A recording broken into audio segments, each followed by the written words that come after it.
Greetings, everyone, and welcome to another episode of Silver Screen Conference. I'm your host, Digimon11. Joins me by Jova Hexion. Present. Punctual, packing, proud Pedro. Yo. Shiroi. Meow. And some Italian guy named Tia. Actually, I'm just a Mirage. Oh god, he was never here to begin with. This is an illusion. Open haven't you watched Luca? Oh god. Oh, so you're like, Teo, so you're like the wife from episode 2 of the Leighton anime? Sure, let's go with that. Well, it goes in tandem with today's special. What is it, Dej? Today's episode is Pokémon, the Mastermind of Mirage Pokémon. And in Japanese, The terrifying Mirage Pokémon! Ooh. wow. Ooh. So, I'll just get it out of the way. This is a special. It does its job as a special. It's reunion. Boom, that's it. Yeah, in case you don't know the context of this was basically made to celebrate the 10th anniversary of the franchise, and it was also done. It was commissioned by the Pokémon Company International, especially since they wanted to give people a chance to get used to the new voice actors. Mm-hmm. And yeah, apparently the original dub was a big failure at that, so they had to redub it with better acting.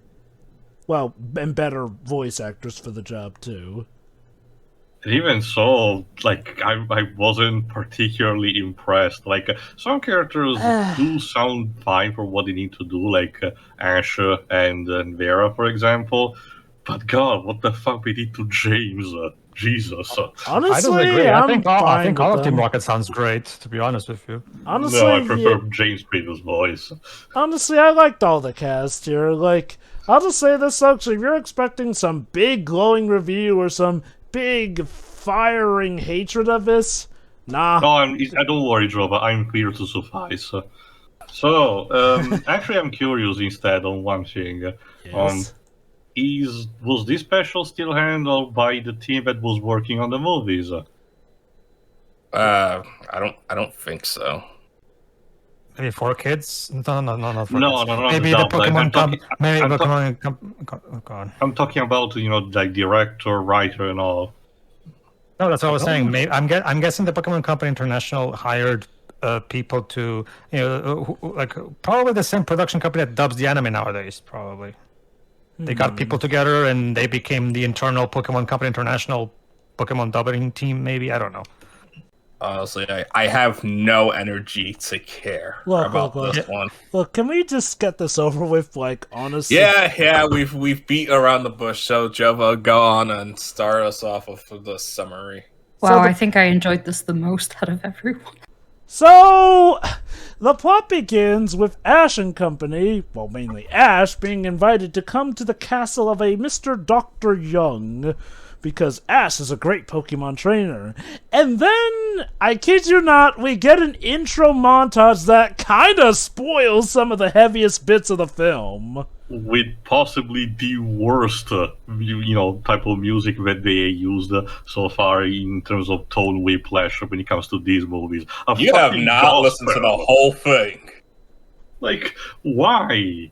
Like, maybe on its own in a vacuum is just fine, but I keep reiterating, these songs, whatever the version, feel so out of place, just jammed into these Pokemon movies. Honestly, it was more the ending credits theme that I was taken aback by. Yeah. What was that?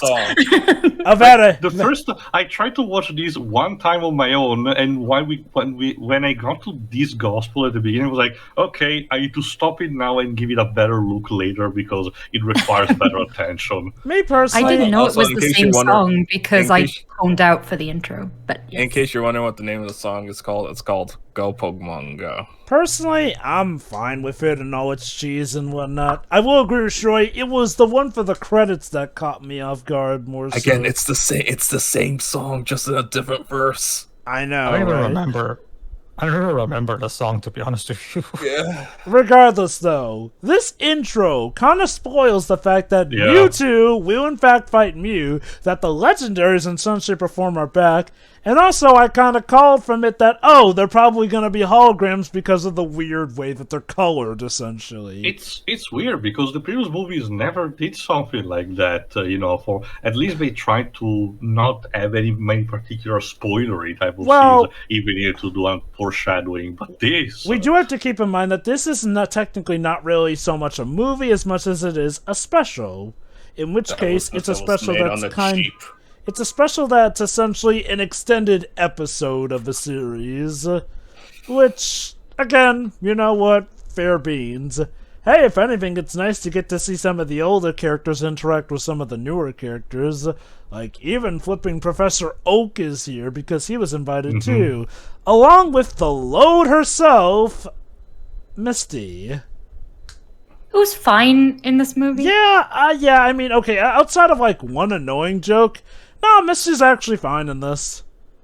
Like, I guess that's something very positive I can get from this. Misty is probably at her best in this.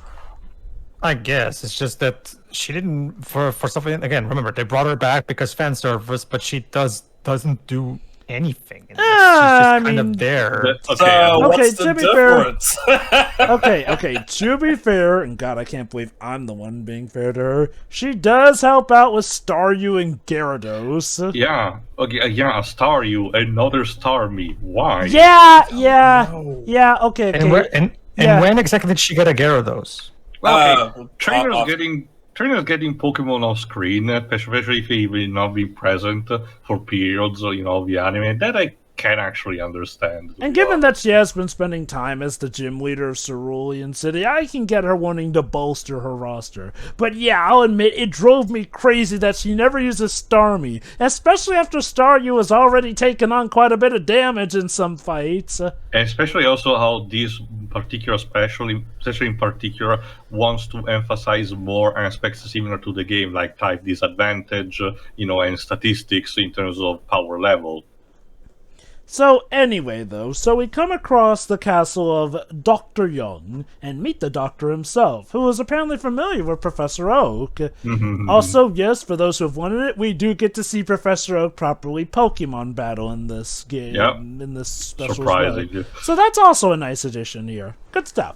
So essentially, Dr. Young has shown that he has developed the means to create Mirage Pokemon throughout an entire field. Essentially, throughout his castle are all these projectors that make Mirage Pokemon, which have essentially no type disadvantages, no weaknesses and whatnot, which makes them more or less invincible. Not even that, some Pokemon can actually perform moves that they would not normally suppose. This is demonstrated in the first fight, where the Aggron that the Doctor uses a Thunder move and then a Grass move. Now I checked just to be sure, and if I recall correctly, at the very least, the Grass move is something that Aggron actually cannot learn in the game. I'm not sure about the Electric move because he can actually learn a couple of them, but I'm pretty sure they try to do their homework and choose a specific one that normally the Pokemon could not use.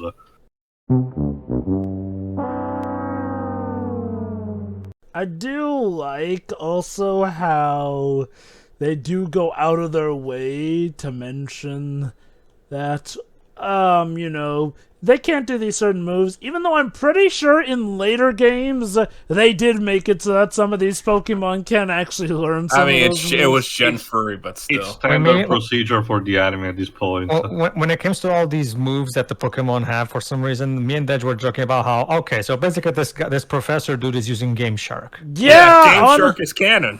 Honestly, yeah, pretty much. So there you go. Pokemon, the legends of the Game Shark cheater. This is showcased by the fact that the Doctor is using a particular device. It doesn't actually look like Game Shark. It looks like a comp from Shin Megami Tensei, strangely enough. But it's a sort of a L-shape remote control that you can use to Tinkerhead. Remember this, it will be important. Very much so. So Misty insists on going first because ladies first, of course. In which case, yeah, Pokemon battle between Staryu and Agron. Agron wins because of the advantages that he has. Good stuff. So then Ash is about to do a battle when suddenly a mysterious cloaked figure shows up. And I'll admit, our villain for this does have a pretty slick costume, if I do say so myself. Gives a lot of Very things. gentleman thief-esque. Pretty much, yeah. Complete with the old-fashioned hat, cape, cloak, mask, and everything. Oh, and while this is happening, Team Rocket linger in on the shot as well. Again, this is probably, out of all the stuff that we commented on Pokemon-wise, this is probably the most egregious case where Team Rocket is just there to do basically nothing. Oh, it's not a case where they're completely pointless. They will actually interact with the other characters, but for the purpose of this movie, they really do jack squat. Except and now you know why I don't like Team Rocket. Dedge, we kind of already knew why you don't like them. Granted, this is one of those cases that actually does suit your bout in that regard, and yeah, they pretty much deserve to get blasted off and shown how for real this new villain is. But yeah, back to the plot synopsis. Essentially, all stuff goes haywire when this new villain, who calls himself Mirage, takes control of the system and has one of the Ardactyls kidnap Dr. Young. So, Gee, I wonder who this character could be. Out of all the characters in this movie, it could be just about anyone. Okay, to be fair, it's just the start of the movie. That said, I will admit that my first guess was absolutely who the guy was. I'm pretty sure every one of us called it correctly. Now, mind you, I did it. Oh, who did you think it was, Didge? I don't know if it was going to be some OC that we'll never see again because it doesn't matter. Well, you were technically right in that regard. Paradox in Yu-Gi-Oh! Once Beyond Time was the exception with the idea of behind the mask. It was just a random guy.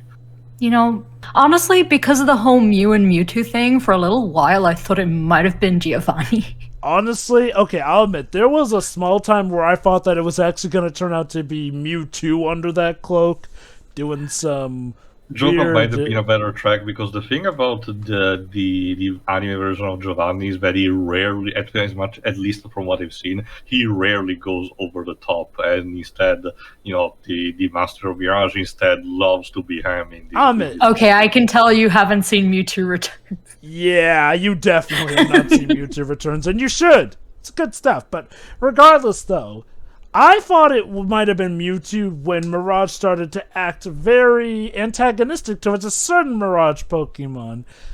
Mew is also a Mirage Pokemon showing up here, and yes, or at least what these movies passes for being Mew, because for some reason the design of this Mew veers into the uncanny valley constantly. I don't know what it is. Sometimes the neck is stretched a bit too much. Sometimes the eyes are too big or too small compared to the normal model. The other Pokemons look what their counterparts are supposed to be, but I guess it's because of the whole being a defect. This version of Mew can be kind of fucking scary to look at for when they look so skinny. Yeah, I think that's what was it for me. It was that Mew looked very lanky in this one. Regardless, though, Mirage opts to not let the children escape. Yeah, he has a sign where he says the children cannot be allowed to escape, except he's not after the children. He's actually after Professor Oak, who gets caught because he had to go back and help Max, who tripped and fell, and for some reason just stayed crouched there for a bit. Thanks, Max. Yeah. So, Professor Oak gets captured, and Mirage puts up a perimeter of fake Pokemon close to the edge of the castle. The catch is that they cannot function outside of the Mirage field here and there. And I have to say, Mirage definitely does know his way around Dr. Young's technology pretty well. So, the kids opt to make a plan. Brock actually does the responsible thing and goes to the police for this. Well, not before having, okay, not necessarily an interlude, but when the situation is suggested, he goes into one of his tangents where he really mistakes it, but he wants to, actually court Officer Jenny. Give him credit. He did prove Misty wrong and actually... Ultimately, yeah. Yeah, he Not actually... really. He was still being himself, but he was actually going to get help. Yeah, but he screwed up. But we'll see. Well, I get what Deji means, but don't worry, when the time is right. that one bit. Regardless, though, so, yeah. Oak is captured. We gotta go help him. So, Ash and company opt to go... Well, Ash and Misty opt to go for the vent. They have May stay back and wait. Now, I can get some reasons, but here's Misty's genius reasoning. If you come with us, that'll make us stand out. Misty, you do realize that you will stand out for the mere fact that your Pokemon are real, right? I doubt numbers will have anything to do with it. Now, granted... Not just that. Yes? Not just that. Not just that. What exactly makes you think, you guys are wearing very colored clothes? I'm pretty sure in the middle of the green woods you will stand out. Wikipedia says nothing about there being a difference in dialogue for that particular bit, so we have to assume it was like that also for the original. That's the thing, Teo. At this point, the differences between both versions are minimal. At this point, it's just irrelevant. So so clearly Misty is on a different point of thinking from us, but yeah, essentially she and Ash opt to use water Pokemon to go in for the castle. This turns out to be pretty much just what Mirage wanted, so yeah, so much for not standing out there, Misty. Although apparently he notices them only when they accidentally bump into Team Rocket, because up until that point, Mirage instead was spying on Team Rocket, who somehow managed to get into the basement of the castle on their own. And of course, in tradition, they're searching for something to eat, but they didn't. Oh wait, no wait. Actually, weren't they searching for getting their mitts on the Mirage Pokemon? Actually. I remember Meow specifically mentioning that he was hungry as usual. Oh, well, yeah, he mentions being hungry, but what they're actually looking for is Mirage Pokemon to snag, because... The point still is that they're trying to at least sneak around on their own, and they get instead bumped immediately on the door that Ash and Misty were trying to open. And at that point, Mirage notices also Ash and Misty. But like he says, oh, right on schedule. Like, apparently he was planning that stuff. And in the wake of everything, we get an extended take of the Team Rocket monologue, essentially. Mm-hmm. Some added stuff fell there. Good stuff, fine stuff. And then all the Mirage Pokemon show up. Team Rocket, surprisingly, do not run in fear, but are actually show anger at the Mirage Pokemon. And then get blasted out the castle wall. Yeah. Essentially, Ash and Misty put up a fight, but Staryu and Pikachu get clobbered. And, yeah. One thing that this special kind of does different from the others, the Mirage Pokemon actually start harming the humans. They even prevent for them to actually releasing other Pokemons on their own. Which, I will give Mirage credit on this one. He actually does the sensible thing. Hey, you know how these kids kind of kick our butts when they summon their Pokemon? Let's stop them from summoning their Pokemon.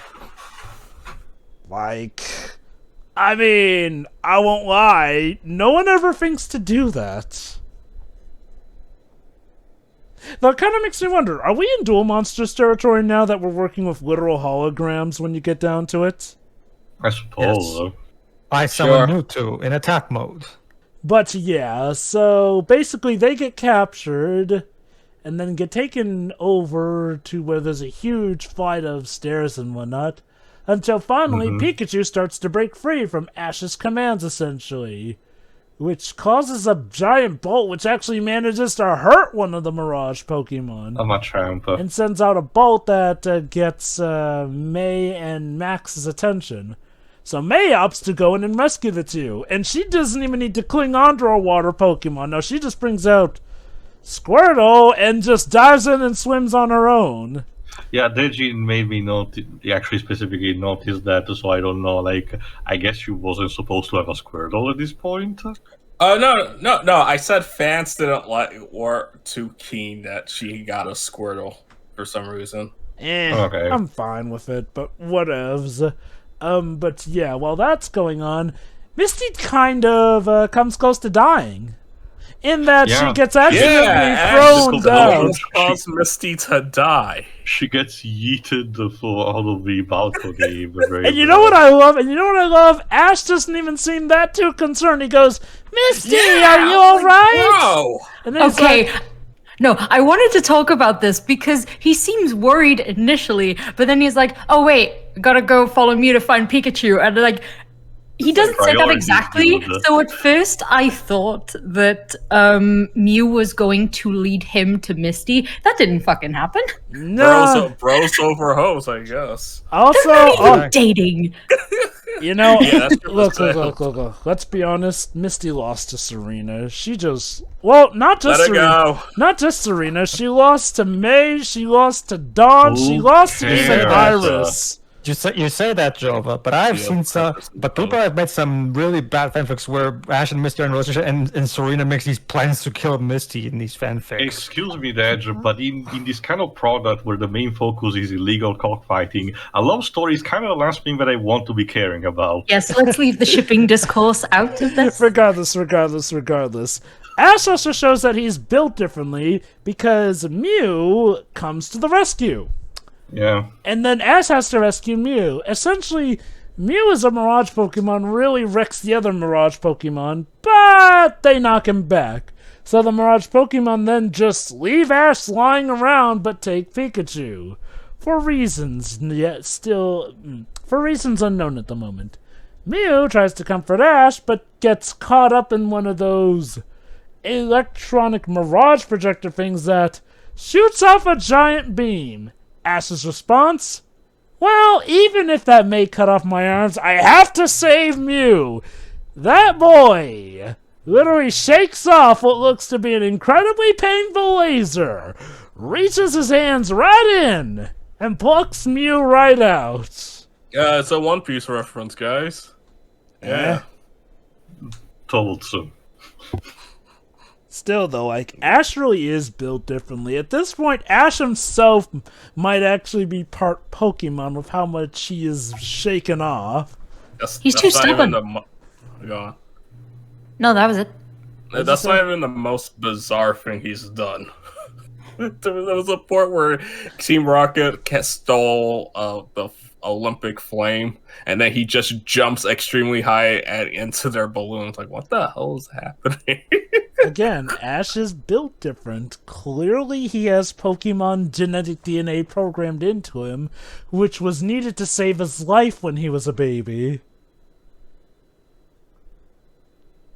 I don't get the reference, but moving on. That's Jova's headcanon. It's not a reference. Anyway, but yeah, Mew is grateful. So, then Mirage literally holds Pikachu hostage and starts extracting Pokemon data from him. Ergo, clips from past movies, essentially. And yes, to Mirage's surprise, he has come across quite a few legendary Pokemon. He's doing this so that he can force Oak to relinquish to him his password. And when Oak gives him the password, he can finally access... Which is red green, by the way. That's peak old person having to come up with a password. I'll admit that's a cheeky, nice reference. That's what the reference is. Yeah, and honestly, okay, I get it, but it's still kind of dumb. Like, if you want to be super cheeky, maybe in a numerical sense, but reference the release date of Red and Green. Honestly, I can kind of dig it because sometimes the most simplistic and dumb passwords are the ones people have the most trouble figuring out. Because they always second guess themselves on if that password really is that easy. Well, the point is that the password is like that. Regardless, so yeah. With this, he can now access every single Pokemon network in the world because Oak's system is connected to it. And this... all three of them.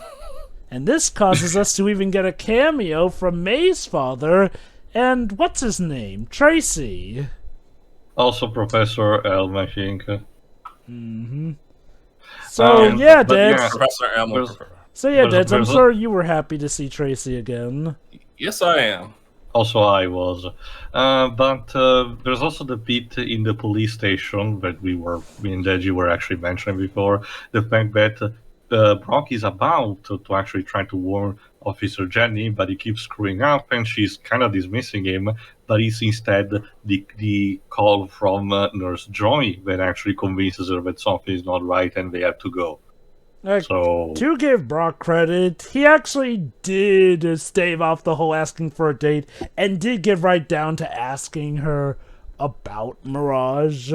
Until Nurse Joy, he had to say it until when Nurse Joy came in. But, which, honestly, I have to ask Officer Jenny, surely the reports from your fellow cousins, and totally not clones grown up in a test lab, have given to you about all these weird happenings going on. Hell, haven't the reports... They're not clones, they were the early stages of the Mirage projects. Then which one's the original? Is it important at this point? Like, don't worry about it. You don't want to lose yourself amongst the sea of it. Essentially, now with this, Mirage can create what he decides is the ultimate Pokemon, Mewtwo!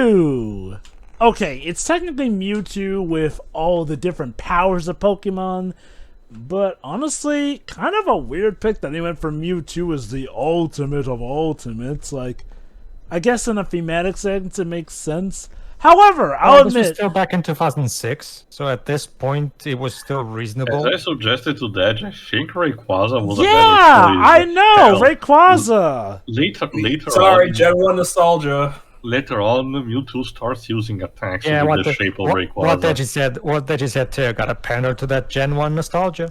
Honestly, Gen 1 nostalgia wasn't even that big around the time, honestly. Like, okay, look, like, it's actually much later down the line where Gen 1 nostalgia... let me finish. It's much later down the line where Gen 1 nostalgia really got out of hand to that point. Because, yes, I'm not going to deny that it was there, but it wasn't as crazy as things could get later. Regardless, Rayquaza does technically show up, albeit as like a boil on Mewtwo's skin or... Yeah, that's the gimmick with these Mewtwo. When Master Mirage, orders a command, a specific one, not always, but a specific one, Mewtwo forms maybe on his hand or somewhere else on his body, in CGI, the head shape of the corresponding Pokemon. I get it that they're trying to make him look more creepy this way, but it feels weird, especially because the other Pokemon could, use moves that they could not without changing their body shape. If I may... And the first one looks like the Rainmaker from Splatoon. Oh god, right. So, which do you think did the creepier Pokemon thing better? This or Virus Groudon from the 6th movie? Virus Groudon. Again, this is an attempt, but a poor one at that. That being said... I had to give it the thing that instead kind of caught me off guard in terms of being more disturbing, where instead the cries of the defeated Mirage Pokemon. It's something that happens more at the end, but it's something that we do see relatively early on in the movie when Mirage takes over and demonstrates them by deleting the Aggron that we see that was fighting with Easty, because rather than just normally crying, it's glitchy, distorted, and it sounds very real pain. Yeah. Also, one detail I did like, since they do show clips from the old movies, they also show stuff from even Pokemon Forever and Pokemon Heroes. I do like how maybe it's just a coincidence, but when the Pokemon 4 footage shows up, we do see a bit of a reaction from Oak, who's also watching them.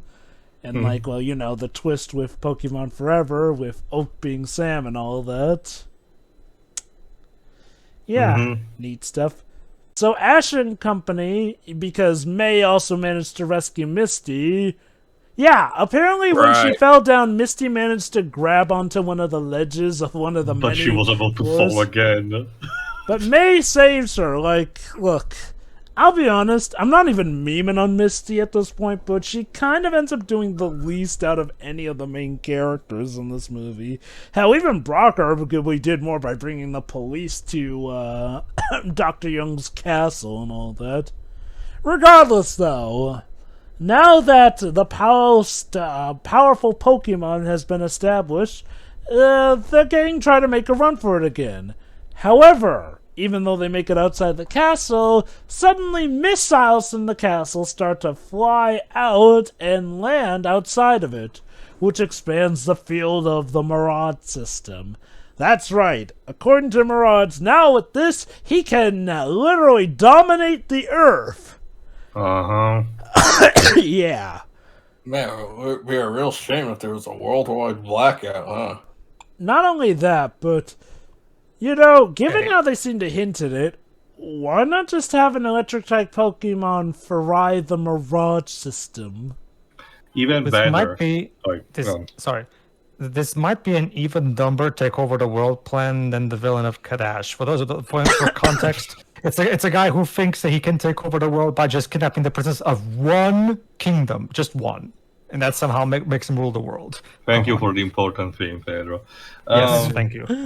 But I'm gonna wanna from you, Jova. Here's a better thing. From this point on, you know, Master Mirage pretty much stands in the open with that remote control, you know, fluidly in his hand and everything. And at absolutely no point, none of the trainers consider the option of asking other Pokemon to knock that shit off his hands.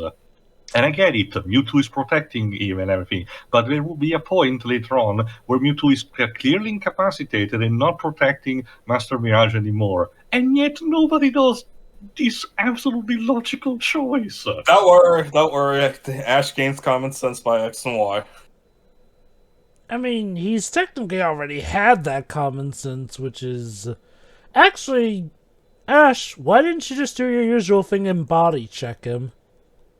Yeah, the one time he probably couldn't work. For fuck's sake. Granted, he couldn't have gone for the Pokemon because even though they're Mirages, they are very solid. So, I guess to be fair, Mirage probably would have just had Mewtwo obliterate Ash at that point.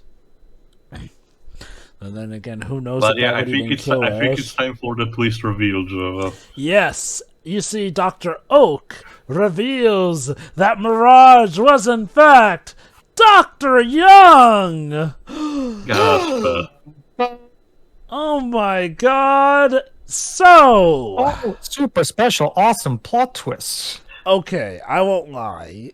Pretty much when it turned out that Mirage was not Mewtwo, I pretty much thought, okay, it's probably Dr. Young. Granted, Dr. Young was my first pick, but when Mirage showed that he really hated Mew, I thought, could this possibly be Mewtwo? But there's also the fact that the special doesn't attempt at all to give even a bit more insecurity to that after the initial attack.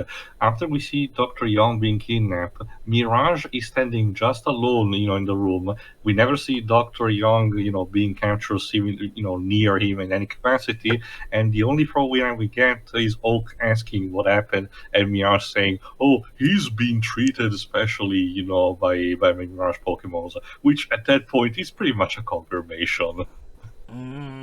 Like, this is... Honestly, no. There have been Scooby-Doo plots that have hid their twist better than this. And yes, I do include even the original series at that. Damn. No. Believe it or not, in the second season of the classic Scooby-Doo series, there is literally an episode that does indeed legit subvert the formula. And actually pretty well.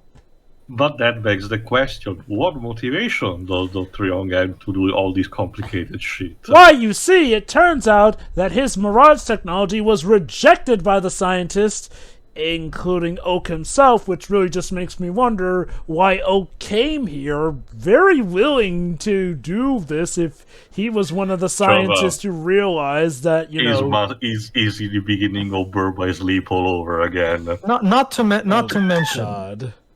Not to mention, what do you mean scientists rejected it? Because he didn't treat the Mirage Pokemon right, Pedro!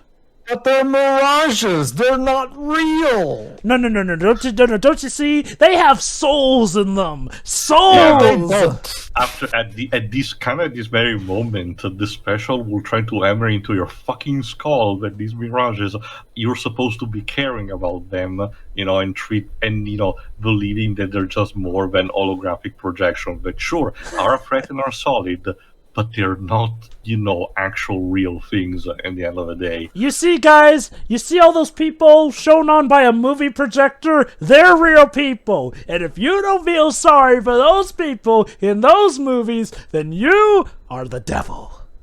Okay, Joe, but we have already enough people on the internet who cannot distinguish reality from fiction. Come on. Okay, it's two things. One. What do you mean? Like, this Mirage technology can work great for Pokemon museum purposes. You can literally showcase how these Pokemon act without actually, and since it's no Mirages, there's zero animal cruelty involved. There's so many uses for this technology. Why the fuck would scientists reject this shit? Well, not only that, even a military force could arguably get some good usage out of this.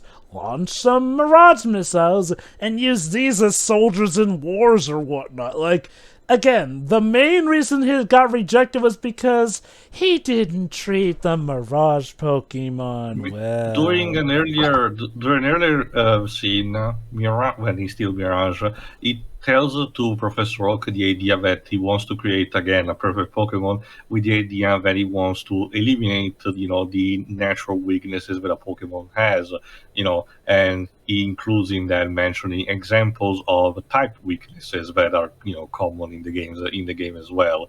And I'm just there laughing for the fact that this was before we announced Spiritomb before Gen 6. This of course begs the question, guys. What is more ridiculous? David Cage wanting us to give robots equal human rights, or now this special doing kind of the same thing with Mirages? Because there are plenty of science. I don't know. This one didn't mention Martin Luther King, so it was my fault. Okay. In terms of allegories to real life events, obviously this is not really. But I will say this, there are plenty of big science fiction stories that actually talk about the robots gaining a consciousness and a soul and demanding to be treated more equally. So, for as offensive as it is, there is a foundation to which David Cage based this argument on. I'm going to agree with... We see a recent example with Astro Boy recently. I'm going to agree with Dead Set on the grounds of this being more offensive. Sorry, on the grounds of a David Cage game being more offensive, that, yes, this is the better one, only because it doesn't go to those things. I do get you see his plan. He was too obsessed with creating the perfect Pokemon and whatnot. Even Professor Oak was like, no, you're basically trying to remove a Pokemon's individuality. Honestly, Dedris is a good point. Like, okay, the first bit where Professor Oak mentions how this would mess with nature, that's probably what they should have gone with. Like, Oak's reasoning is fine. The problem is the reasoning for why the scientists rejected his technology in the first place. Like, now that makes less sense. You weren't treating Mirage Pokemon well. I mean, sure, yeah, they're gonna do something later that infers that these Mirages may have gained a soul of themselves. The fact that we do see them showing certain emotions and all that does lead some credence to that, essentially. But no, the fact that the scientists were concerned about how Mirage Pokemon would be handled when there was nothing beforehand. Well, okay, as far as we know, back when he introduced the system, there was nothing to suggest that they actually had a soul or whatnot. Yeah. Now, we do see some hints that these Pokemon do have feelings, emotions, and whatnot, especially with Mew. To follow up on what Jova just said, yeah, that's what I thought when I was watching the thing, right? Okay, so he doesn't want them to alter Pokemon like this because you by making Pokemon like this, you're taking away their individuality. Okay, that's the theme. All right, let's run with it. And the special never brings up that topic ever again. Yeah. Mm-hmm. Which, honestly, I prefer that one over the whole, he didn't treat the fake Pokemon right. And I get it. We do see bits that suggest that they do have their own feelings. How it is terrible when he destroys the other Mirage Pokemon using Mirage Mewtwo. It's just that it comes out of nowhere and kind of contradicts a lot of what we've seen in the special. Since you also brought this up too, the explanation, the sort of quote-unquote reveal that maybe they have souls because of, the way Mew was acting, and I had to do a double take because that is not at all where I thought it was going. I kind of just assumed that, okay, even though, the Mewtwo, as they said in the movie, isn't the Mewtwo you're familiar with, that's still the data from that Mewtwo who, has a connection with Mew. So I kind of assumed that, that's why he was able to hold him back. But no, it's like, no, they have soul and conscience now. It's like, wait, what? But that... Honestly, my personal understanding minimally of it is that considering how Dr. Young keeps saying that Mew is kind of like a failed project and everything, I always thought, considering how these are supposed to be still, data, that Mew is kind of like a virus, in that kind of sense, a computer virus, and that's why he's able to override stuff, which we're about to see. Jova? So, yeah, essentially, he brings out Mewtwo along with a Mirage Entei, a Mirage Articuno and Zapdos, but not the Chad Moltres with them. Like, why? I don't understand. I guess he didn't want to overlap the fire types between Entei and Moltres. I get it, just Entei because he was basically the star of the third movie and everything. You don't want to really bring Suicune as well, potentially for that. But the bird trio was in full force in the second movie. Yeah, and Moltres is literally the best of them, so... Why? Well, whatever. And that's the best thing about it. Entei, if I recall correctly, does attack, but Zapdos and Articuno do nothing. They just stand there until they get absorbed by Mewtwo. And this is where we get finally seeing Rayquaza as a projection from Mewtwo's hand. That spams Hyper Beam. Yeah. Seriously, though, I do agree. Rayquaza... Okay, at this point in the franchise, Rayquaza was more closer to being regarded as the ultimate life form. Like, don't get me wrong, Mewtwo was still powerful, but power creep being power creep what it is, other legendaries were kind of outclassing him. I think a combination of what Deji and Pedro said before, even if we don't want to count potential nostalgia, is also to gain a connection with Mew. And I guess to be fair, Mewtwo could work as a base for the ultimate thing, seeing as how that is what he was originally created to be. So, I mean, I can get it still. It's fine. It's not so fine for our heroes, though, as Misty brings out Gyarados, Professor Oak fires out Hyper Beam and Dragon's Rage from his Dragonite. Again, nice reference there. Yeah, Professor Oak is a Dragonite. And Pikachu and Squirtle and Combusken at this point from May. Yeah, Combusken. If I recall correctly, May asked Combusken to do like a fire kick move, but then the animation is the one of a flamethrower. Oops. Yeah, but so they work together and still get their butts kicked so badly that Gyarados flops over and sends Team Rocket flying and blasting off again. Because, despite getting blasted out the castle wall, Team Rocket still have plans to nab the Mirage Pokemon. They didn't.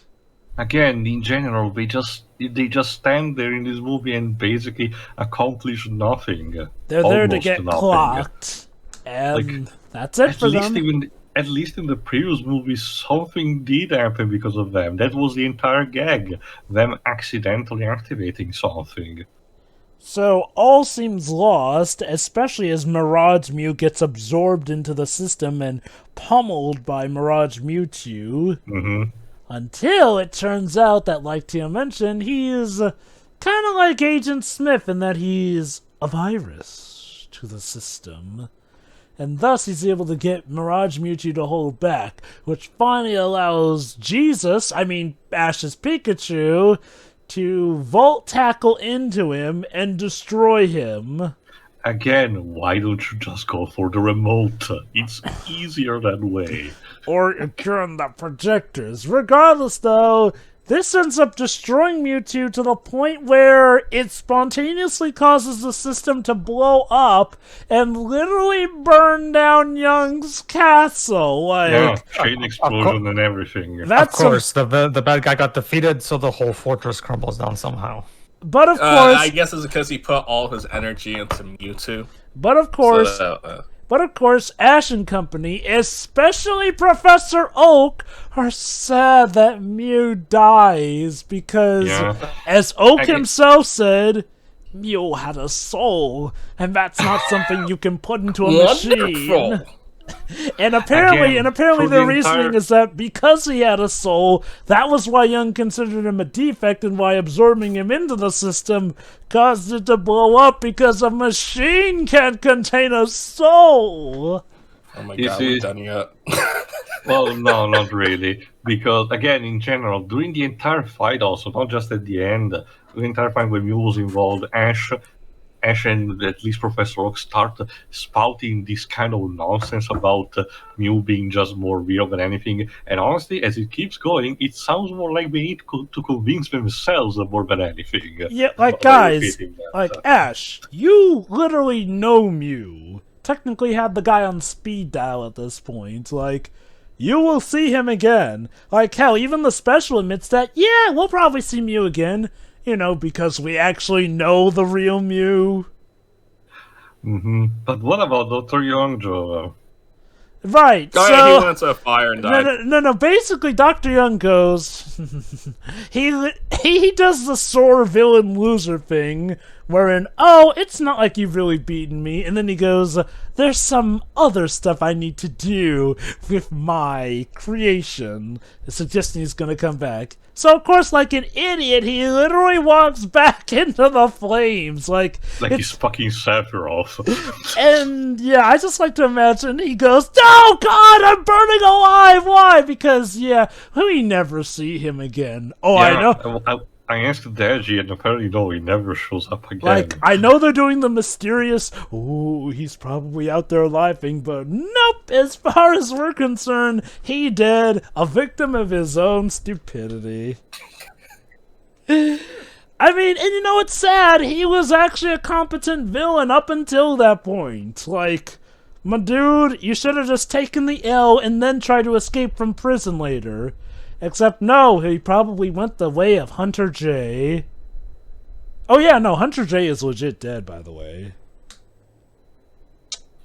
But yeah, and not even kidding, that's basically it. It's not a cut to black, but it's very close. We get a very, very pointless kind of like final summation from the narrator, and that's basically it. Oh, but don't forget, Brock came with the police and the fire department. Whoa. Yay.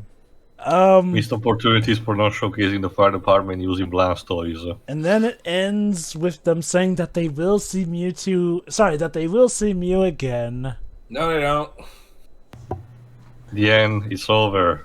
With a weird Pokemon rap there. And oh my god, we haven't even gotten an hour. And there, that's our take on the plot synopsis. See? Told you this was going to be a short one. Now that we're done with that, it's time for the Tracy Sketchum / Misty Award. This is the award where we list who the worst character is. I'm gonna go first. I'm gonna say Ash because you're gonna be surprised. Why? Because he almost sent Misty to die and didn't care. Oh, okay.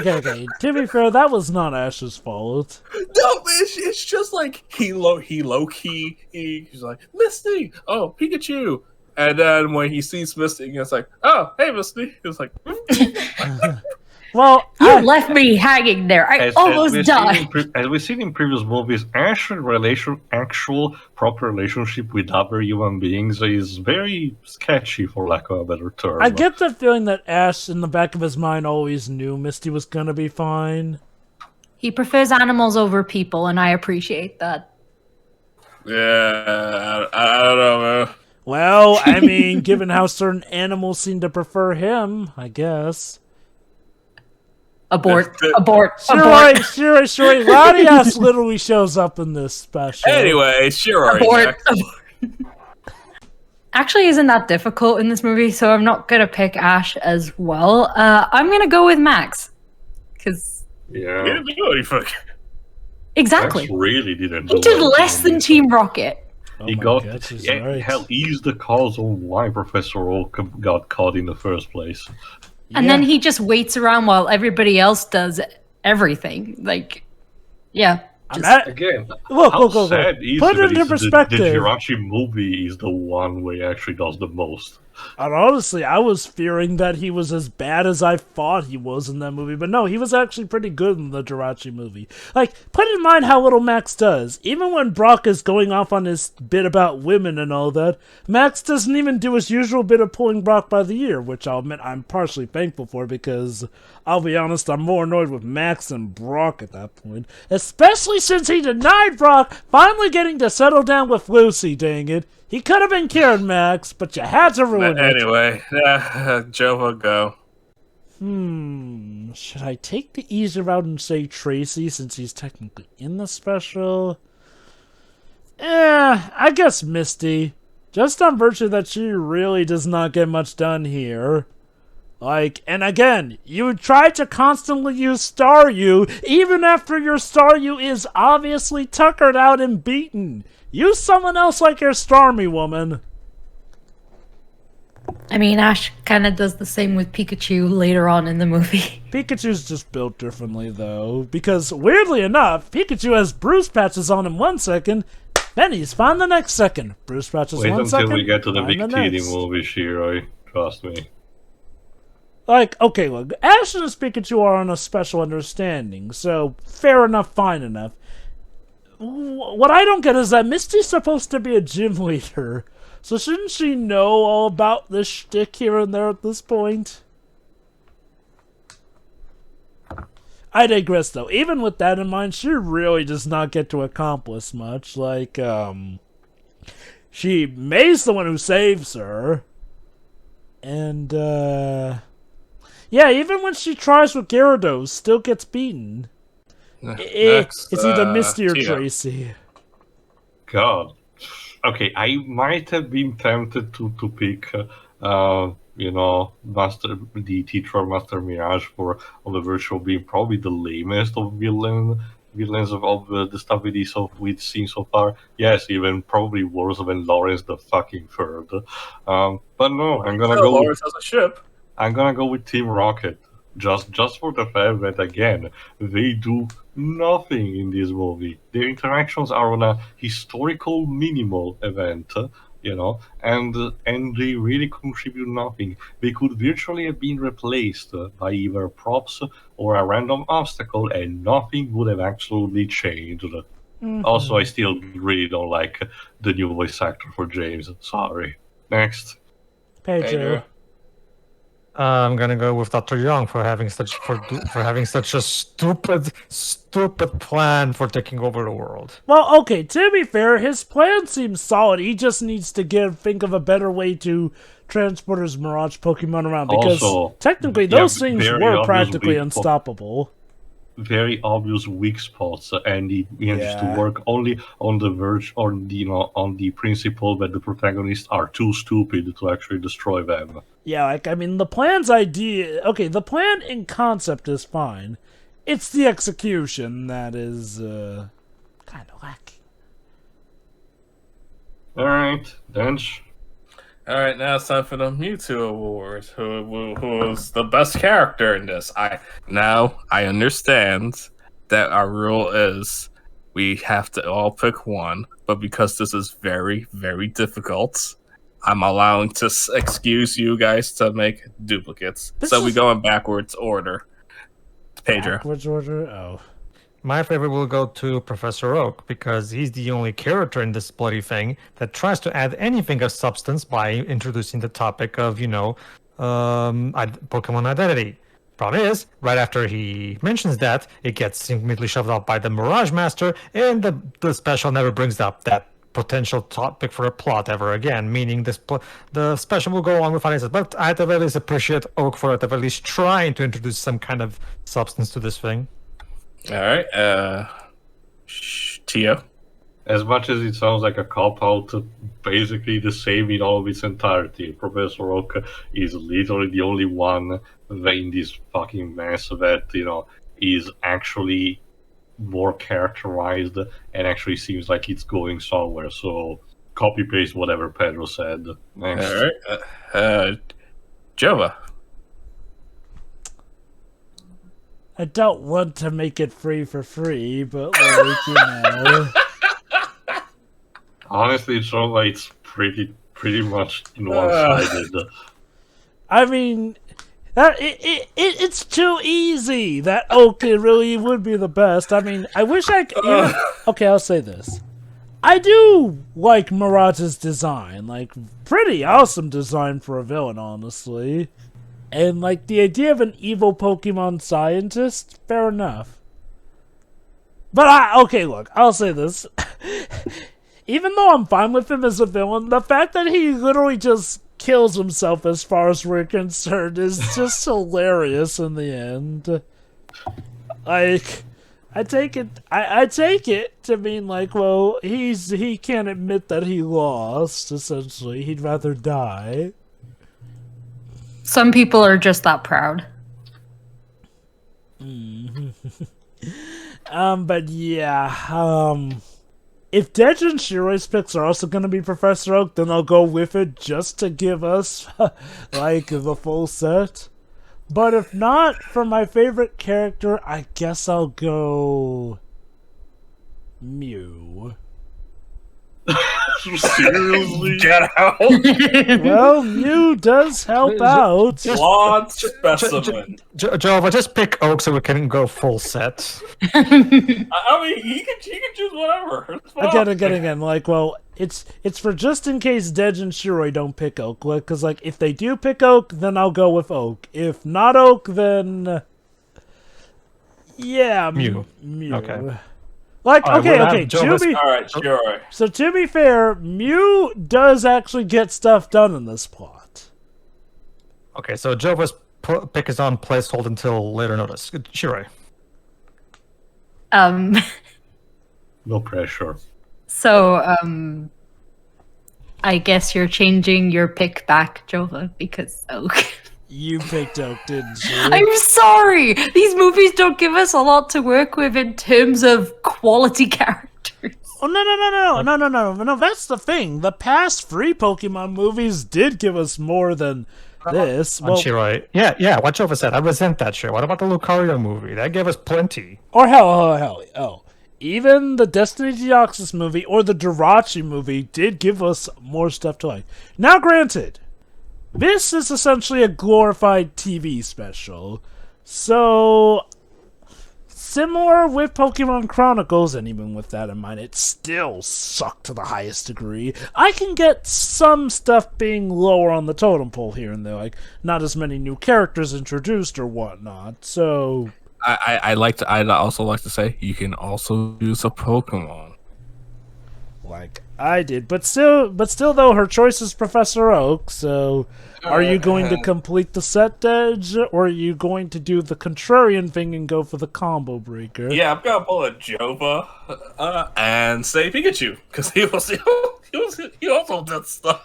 Okay, Deji has some merit in this because Pikachu this movie is a get fucking stuff done. trooper. He gets beaten the shit out of constantly, and yet he always gets up. So yeah, there is something commendable to that.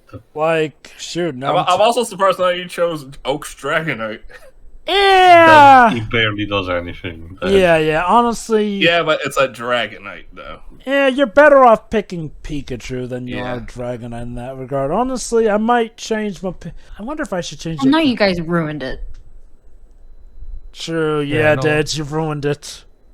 You ruined the full set. Dang Who it, cares?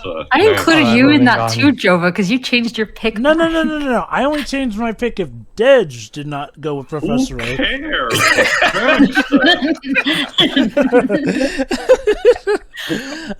We care, Tio. So, yeah. The correct answer is always Sheetan, by the way. Chichun's not a Pokemon character. Wait, Yeah, the correct answer to what? Dad, Wait. Why am I being dragged into this? Dad, your audience doesn't know what the fuck are you talking about right now. Unless Xenogears. Unless they also have watched our channel, in which case go see Squirm play Xenogears, trademark pending. Anyway, now it's time for worst scene. Who wants to go first? So many. It's like taking something from a candy store. Go Okay. on, Shiroi.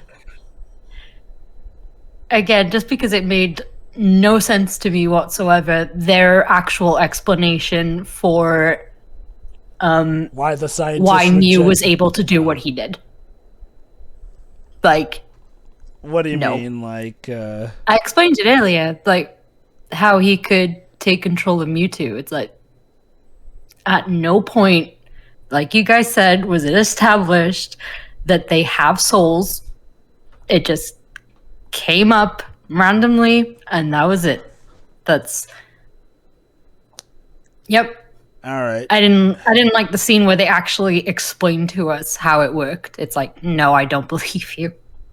I'll go next. Worst scene. Easily the bit where they explain why Dr. Young's research was rejected in the first place. He wasn't treating the Mirage Pokemon right. No, it wasn't the Mirage Pokemon. It was just the Pokemon in general. No, that's the thing. His system was a Mirage system, and they say it wasn't treating the Pokemon right, which implies the Mirage Pokemon. No, I thought it was because of what we saw him do to Pikachu. Like, because he had to possibly do this to other Pokemon as well. So Yeah, maybe that's what he meant. actually, that you know what that Never I don't is. know what it's- what was Professor Young trying to accomplish with that scene when Keep he in looked into mind- Pikachu's memories. Keep in mind, guys, if that's the case, then Professor Oakshire never brought that up when he was initially just fine with helping test the Mirage Pokemon system. Again, it's just like the beginning of Kingdom Hearts Purple Leap. Yeah, that too. Regardless, though, even if it sounds like I'm getting angry at this, audience, trust me, I'm not too annoyed by this whole thing. Like I said, it's silly Pokemon affair stuff at the end of the day, and it's not like it tries to go on a big lecture about how Pokemon should never fight. Unlike Not a certain like other this. movie. But no, seriously though, the whole explanation for why the scientists supposedly rejected his research is inane. Next. I'll do it because mine is relatively simple. Okay, on a more general sense, the entire final fight, especially the segment where Mewtwo gets blocked, on the basis of the fact that no one thinks about exploiting the weak spots, like either knocking that fucking remote, or as Joe suggested, destroy the actual devices that project the Mirage system. These people are idiots, and I cannot stand that. Next. Pedro. The worst scene is the reveal that Dr. Young is actually the Mirage Master, because talk about a plot twist that completely falls flat on its fucking face. I'm actually Like- curious, Pedro. Between this and the reveal of how Paradox looks like in Yu-Gi-Oh! Once Beyond Time, what do you think it's the lamest of the two? This one, because this one is just because it's you can tell they want you to be super duper surprised by this, and it's just like, no, you're as transparent as water. Just no. All right, the scene where Ash let's see some die. I'm sorry, I can't get over that. Again, that wasn't really even Ash's fault. That was a Mirage Pokemon that did that.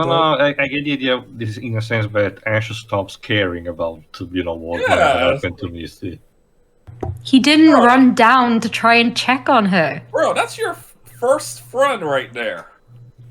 Oh, that I get. I contest that. Okay, Gary. Pedro, let me rephrase that. He's the one who you blatantly stole her bike from. Sure. Well, Ash's first friend was Pikachu. True. Yeah. And to be fair, the whole bike First human incident was friend. because, as far as he knew, Pikachu was dying, and he's got nothing but grief about that. Ash's first human friend was Brock, as far as I'm concerned. I agree. Sorry, go on. Sorry, your first human travel companion, then. There we go. Okay, now you're just pulling for excuses for me to say something nice about Misty, but it ain't Look, happening. Misty, look, she was a I human don't like being. Misty that much either, but even by the show standards, this was still kind of, bro. What are you doing? Look, All right, come on, guys. I'll be Certified honest. Ash moment. I wasn't too sad because I knew Misty was gonna be just fine. Because we didn't see a body. This was literally her last appearance until Sun and Moon.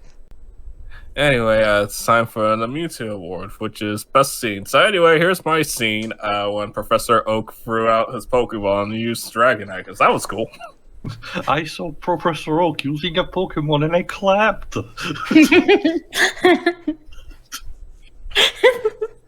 Also, I wasn't under the impression that Oak only had Pokeballs. That's all he ever does. He just throws the Pokeball into your starter. Man, he has a Pidgey. Oh, Wow. great. Brilliant. Okay, going off of Pokemon Yellow and that glitch that allows you to fight Professor Oak, he apparently has a pretty strong lineup, including the Dragonite. So, yeah. Alright. Do you mind if I choose next? Go on. Sure.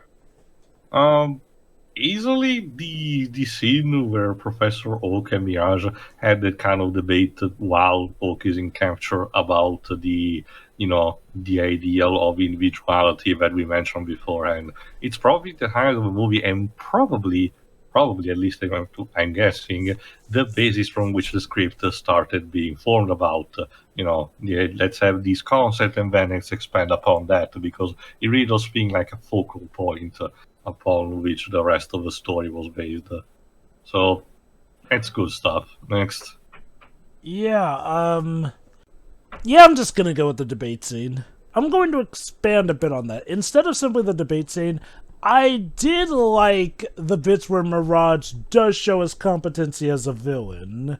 Again, he actually does think of the stuff that other villains haven't thought of, like incapacitating trainers instead of going straight for the Pokemon, essentially. He doesn't let the trainers get their Pokeballs out.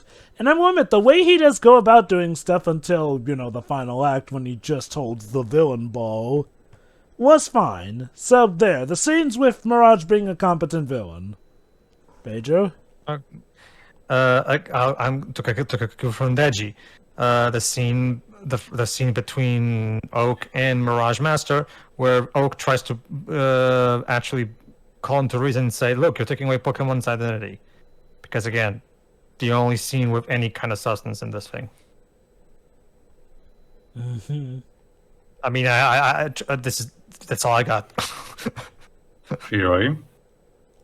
I mean, there was actually one that was brought up a little while ago that we could mention here, though I do agree that the scene you guys mentioned is, objectively the best scene, but to go for something a little different, the scene where Young very smugly walks to his death.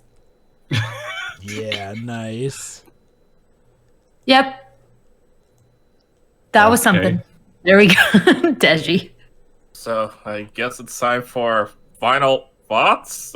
Okay, who wants to go first? Me? Pedro? Sure.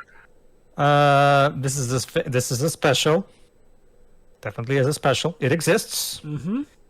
It's apparently 40 odd minutes. Mm-hmm. Things are said in it, and Yep. characters do things. Oh, wow. Someone walks into their death, and mirages are apparently now supposed to be real living things, even though that doesn't make a lick of sense. Indubitably. 10 out of Okay. 10.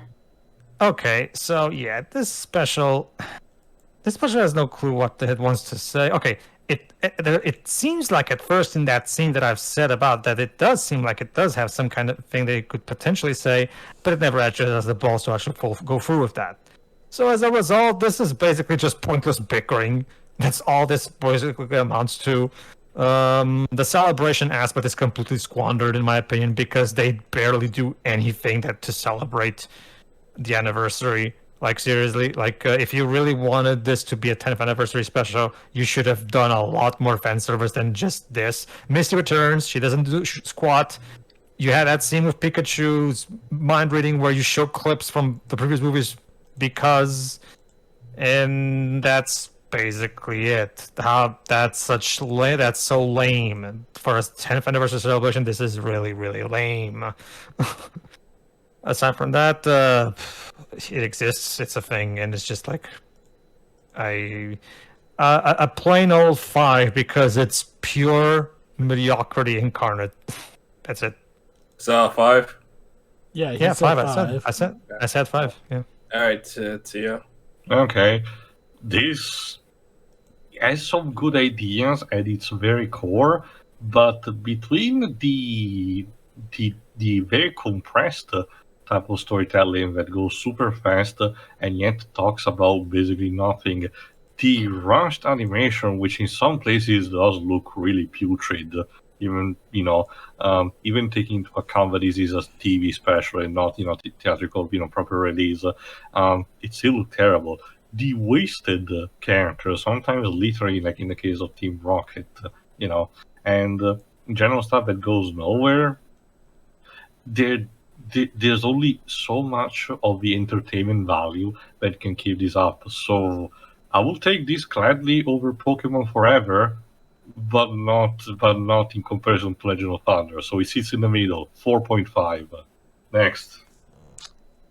Over. So, Dej, are you allowing decimal points for the actual official scores? Sure. I already done that in the past. Only on the.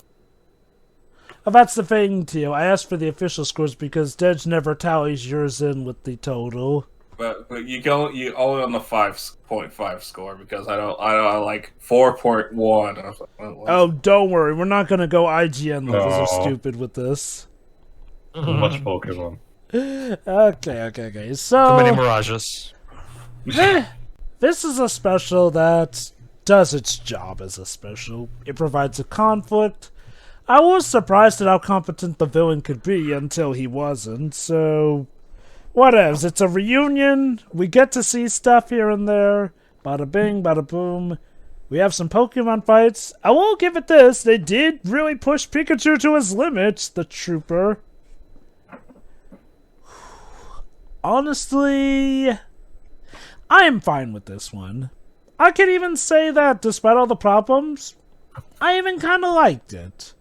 It's a fun enough little romp and whatnot.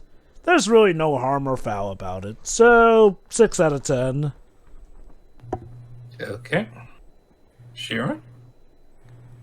It was fine. But I probably enjoyed it quite a bit more than everyone else. At least while watching it, because I watched it earlier. And yeah, it's a fine special extended TV show episode. I didn't expect it to be any longer than it was. Like, I'm used to specials being about 45 minutes, so it's fine. It's pretty straightforward for the first third. Then it just kind of forgets what it was trying to do. Again, going from the whole mortality thing into whatever the rest of the movie was. It says it's a 10th anniversary special, which I didn't know until I actually started watching it. So I'm not as bothered by it being underwhelming for a 10th anniversary celebration, because I didn't know beforehand, so I didn't expect anything spectacular. And yeah, I just enjoyed my time with it, even if it wasn't actually, great. It doesn't feel like much of a reunion either, because like everybody meets up again, but there isn't a big thing about it. Like, you could have told me that they hadn't split off or anything, and I would have totally believed you. Okay, so overall, enjoyed watching it. It still isn't great. it's not as grand as you'd expect a 10th anniversary special to be. But I'm going to give it... Okay, just because I did enjoy it enough, I'll say a 5. I was going to give it a 4, but I'll give it a 5. It's weird. I enjoy. He said I enjoyed the sport of the rest. 5. I thought you were going. Jova's usually a bit more generous with the scores, though, like by default. Like what Deji means, Shira, is that I was the one who was talking about how mediocre it is and how lame it is, and I should give it a 5. And you're like, well, I quite enjoyed it more. And then you get the same grade as me. I think that's what Deji means. Yeah, Pretty much the duality Well, remember of man. how people apply things to a 1 to 10 scale varies from person to person. obviously. Like, I people guess. don't really have a set way of, evaluating these things. It's always, like, personally how you evaluate them. So that's what that is. Like, again, what you guys may consider more generous on my part, it merely is just a different bout of how I scale things, honestly. Yeah, and everybody does that differently. Okay. Well done, Dej. Yep, who's next? Me. Pokemon Mastermind Mirage, whatever. It just felt like an extended episode of anime, except the animation was somewhat lackluster. And for a 10th anniversary special, I was expecting a lot more fan service. Like, where's Misty? You'd like Misty to be more involved. Heck, I would have been fine with Tracy doing something. Man, Team Rocket's barely in this. They're just there because they have to be shoved into everything. But I didn't hate it. I just felt, yeah, it's okay. It's better than I remember it being, and I had to see it 3 times on three different occasions. But yeah, it's a 5. Okay. We may have a net average around here. Yeah. So overall, we got 21. Which is better than a lot of other movies, surprisingly. In 12th places, Legend of Thunder at 4, or 11th place, the Digimon movie at 5. Then Pokemon Heroes with 13. Celebi, the Voice of the Forest, 18. With 21 points, Mastermind Mirage Pokemon. Then with 23, The Power of One. Jurassic Wishmakers 24, it's tied with Mewtwo Returns. And another tie is Destiny Deoxys and Mewtwo Strikes Back at 25. Number 2, second place is Spell of the Unknown with 34, and number 1 with a perfect score 40, Mr. Me. Yeah, that certainly was something. And we all did it together. From one special to another, this time it's to promote a Pokemon spin-off game. See you next time for Pokemon Mystery Dungeon. Team Getters. Team Go-Getters out of the gate. Yes, we're really doing this. Honestly, See you then. how bad could it be? I don't know. It was just, I remember they aired it all. Someday we'll get back to the mainline movies. Eventually. Don't worry. The next one after this is Ranger. Oh, goody! fuck's The one with sake. that's the one with. Hold on, isn't that a mainline one though? Yeah, it's the Manaphy movie. Is that the one with The Kyorgi? Kyogre, for fuck's sake! God. Anyway, we'll get to it. For now, let's just, Good night, Yeah, everybody. bye, See everybody. ya. see ya. See ya.